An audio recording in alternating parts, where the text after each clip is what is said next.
ओम शांति। आज 29 सितंबर 2024 की अव्यक्त मुरली है।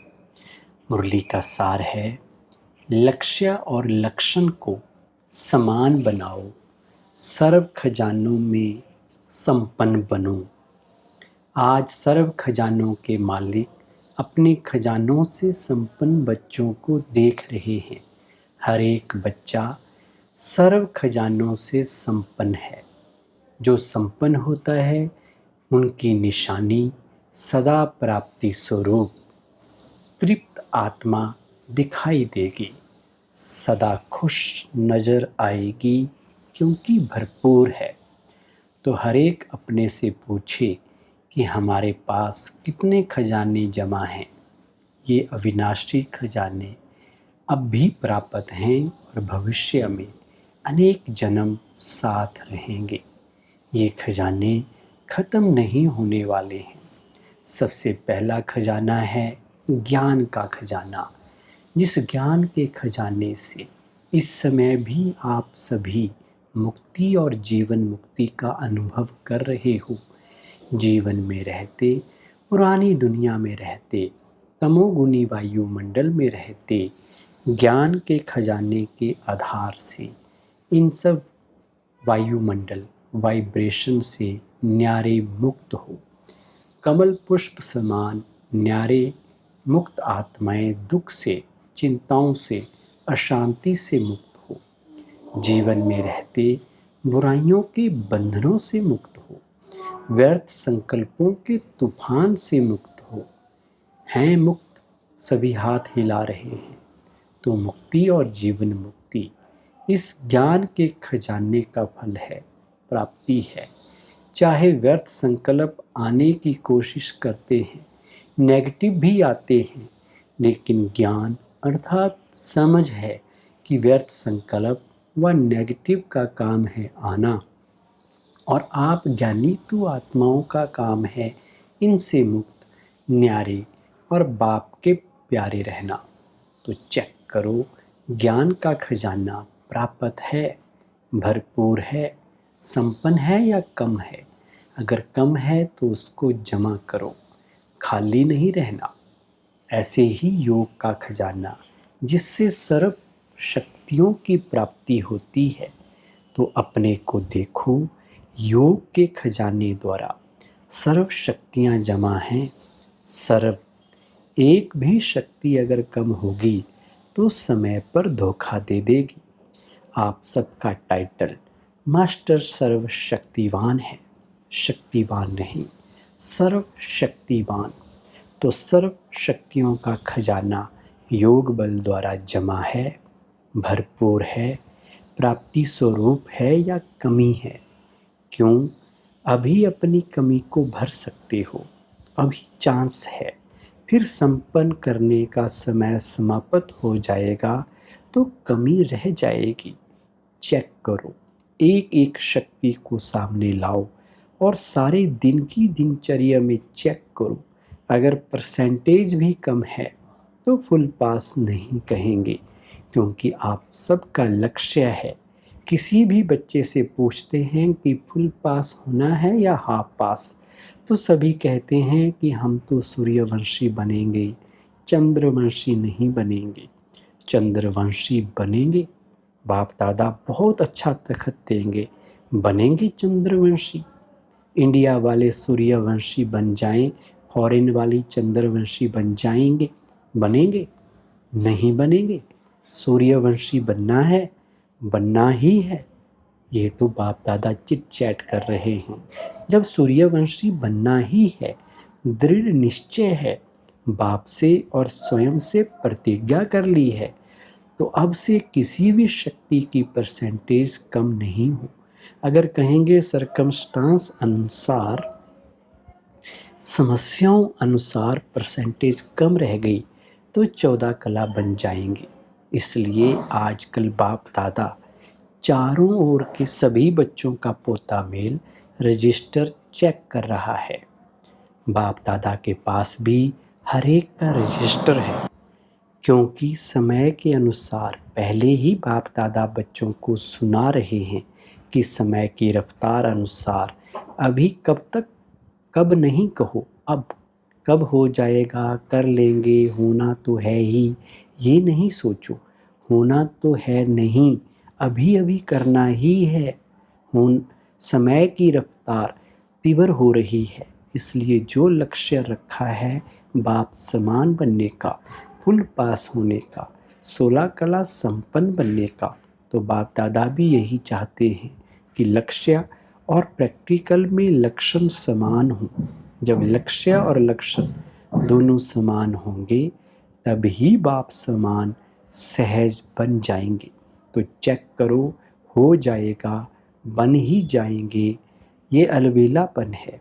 जो करना है, जो बनना है, जो लक्ष्य है वो अभी से ही करना है। बनना है, कभी शब्द नहीं लगाओ, अभी अभी। तो ज्ञान का खजाना, योग का खजाना और भी धारणाओं का खजाना है, जिससे गुणों का खजाना जमा हो जाता है। गुणों में भी जैसे सर्व शक्तियाँ हैं ऐसे ही सर्व गुण हैं। सिर्फ गुण नहीं हैं, सर्व गुण हैं।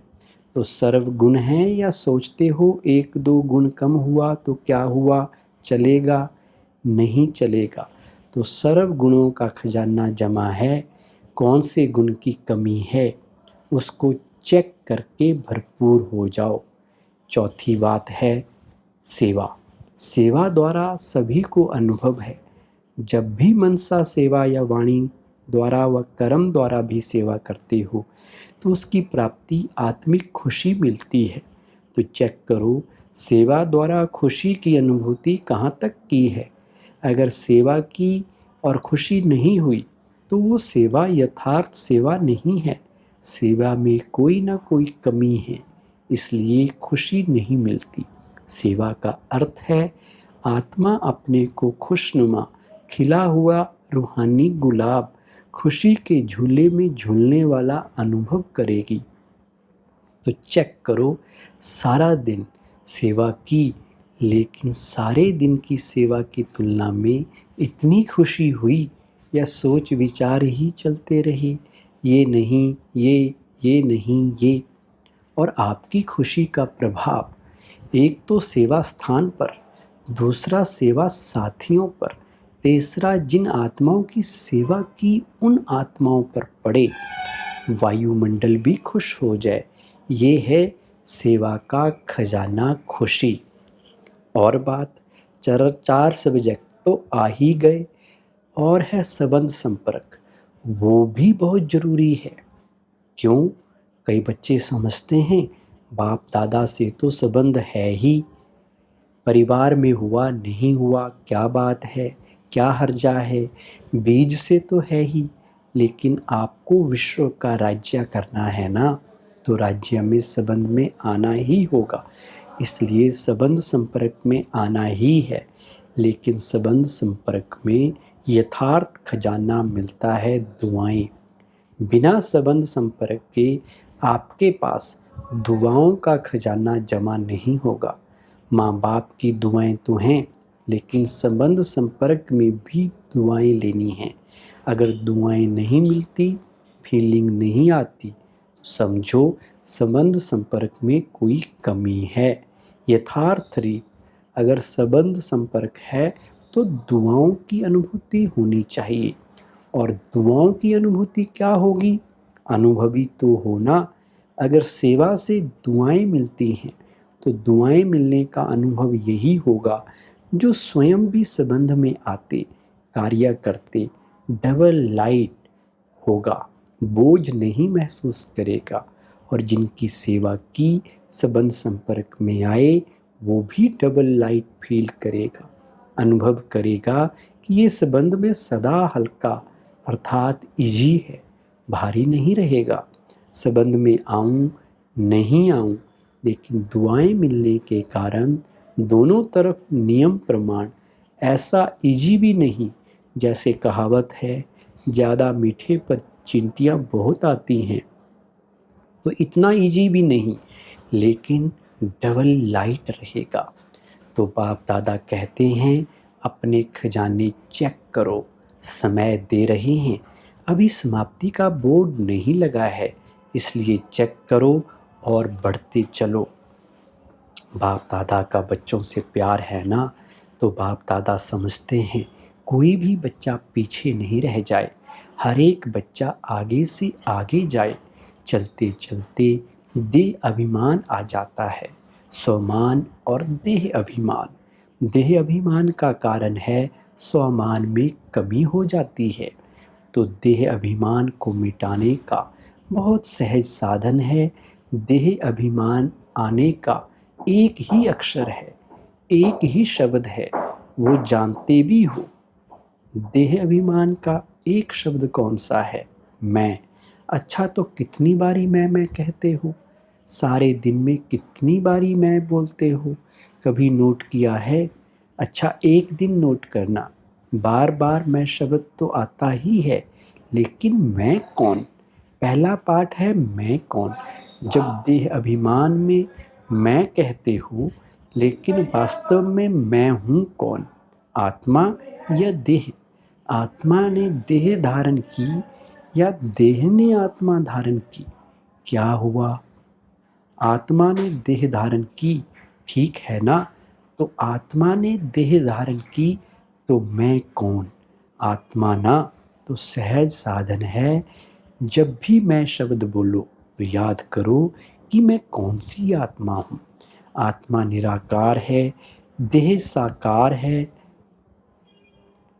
निराकार आत्मा ने साकार देह धारण की, तो जितना बारी भी मैं शब्द बोलते हो, उतना समय ये याद करो कि मैं निराकार आत्मा साकार में प्रवेश किया है।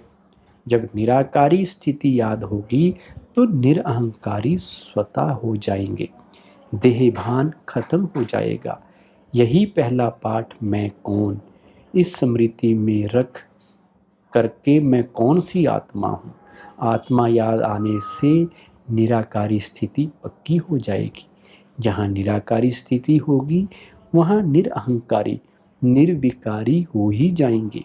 तो कल से नोट करना, जब मैं शब्द कहते हो तो क्या याद आता है, और जितनी बारी मैं शब्द यूज करो उतनी बारी निराकारी निरअहंकारी निर्विकारी स्वतः हो जाएंगे। अच्छा, वरदान है आज। परिस्थितियों को शिक्षक समझ, उनसे पाठ पढ़ने वाले अनुभवी मूर्त भव। परिस्थितियों को शिक्षक समझ, उनसे पाठ पढ़ने वाले अनुभवी मूर्त भव। कोई भी परिस्थिति में घबराने के बजाय थोड़े समय के लिए उसे शिक्षक समझो। परिस्थिति आपको विशेष दो शक्तियों की अनुभवी बनाती है, एक सहन शक्ति और दूसरा सामना करने की शक्ति। ये दोनों पाठ पढ़ लो तो अनुभवी बन जाएंगे। जब कहते हो हम तो ट्रस्टी हैं, मेरा कुछ नहीं है, तो फिर परिस्थितियों से घबराते क्यों हो? ट्रस्टी माना, सब कुछ बाप हवाले कर दिया, इसलिए जो होगा वो अच्छा ही होगा। इस स्मृति से सदा निश्चिंत समर्थ स्वरूप में रहो।